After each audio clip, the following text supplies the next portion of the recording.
Hello, everybody. My name is Melody Harper. she reminds me of Mir.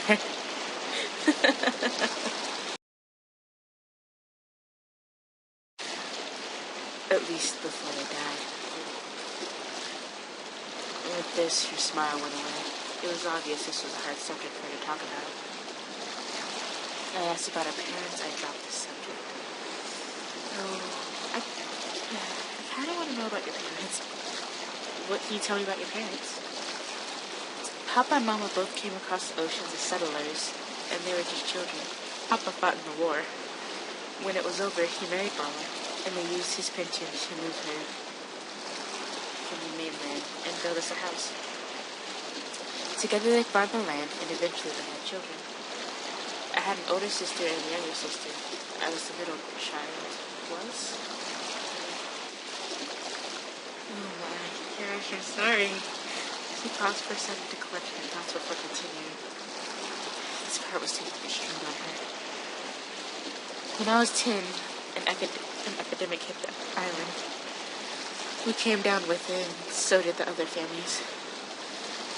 My family was too sick to move, but our neighbors, the Millers, sent some of their boys to get help from the mainland. I remember thinking that the Miller was the last name of my aunt and uncle, and wondering if they could be related to me. I don't know what happened to them, but I never heard from them again. It lasted a week, and then it was over. My sisters, my parents, they all... Now I'm the only one left. Sorry. I didn't know what else to say to the girl that lost her family. Who's obviously broken up about it. She nodded in response, wiped her tears, and once again started walking in silence. I didn't know how much time passed until we spoke again. Maybe it was an hour, maybe it was less, maybe longer. We slowly made our way around the island, with me walking a few feet behind me.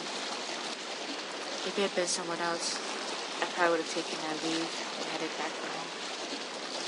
But there was something about this girl that made me want to stay with her. An aura of some sort, of beauty, tragedy, loneliness, perhaps some combination of all of them, and more. So we kept silently walking down the moonlit beach.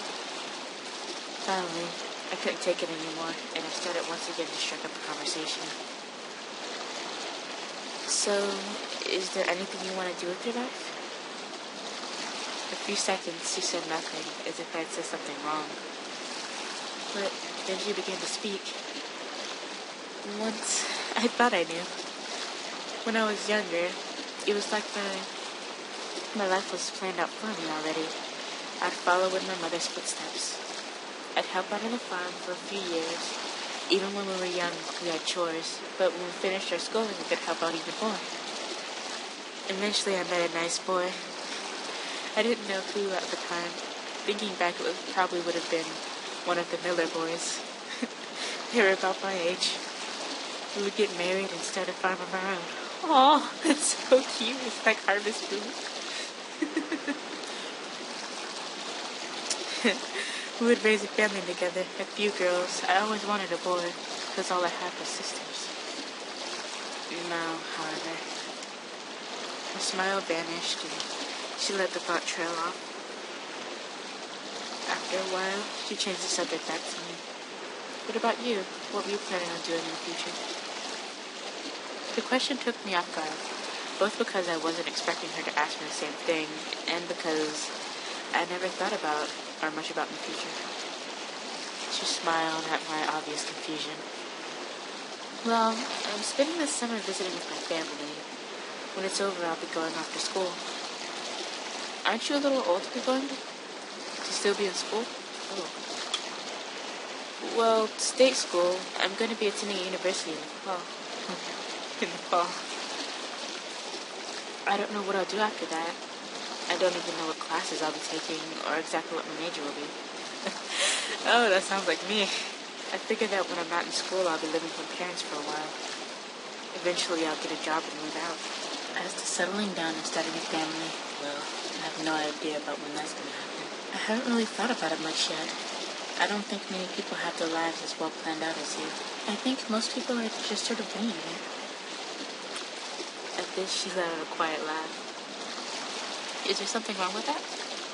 No, nothing at all. In fact, I think I envy you. Why? Well, you can do anything you want to with your life. You can go anywhere you want. Some people would just think about having too many choices as some sort of curse or a burden. But I think it's just freedom, and that's a good thing. I think it's nice to live a life where your future is open, where you can do anything you want. Once again, I didn't know what to say. And for a second, I thought we'd go back to walking in silence. But instead of letting the conversation falter, she kept going. What do you do for fun? Lots of things. I like drawing, yes!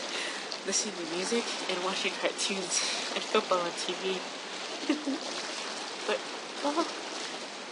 She repeated the terms slowly. She knew both words, but I never heard them together in that way before.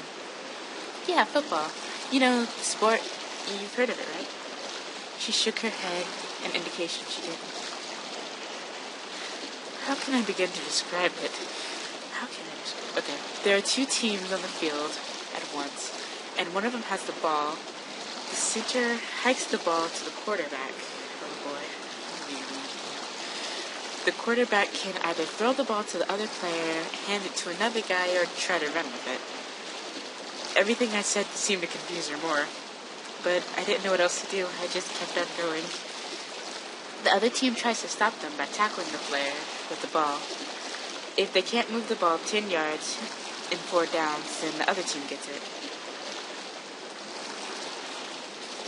It was around that part of my explanation that she broke out giggling. Now I look back on it, my explanation was sort of absurd. And so we passed the night talking about things. Mostly I talked and she listened. Sometimes she would ask me questions and I'd answer them the best I could. Many times that wouldn't be good enough, and she would break out laughing as I fumbled through another explanation. We spent the rest of the night like this, talking and laughing, as we made our way around the island.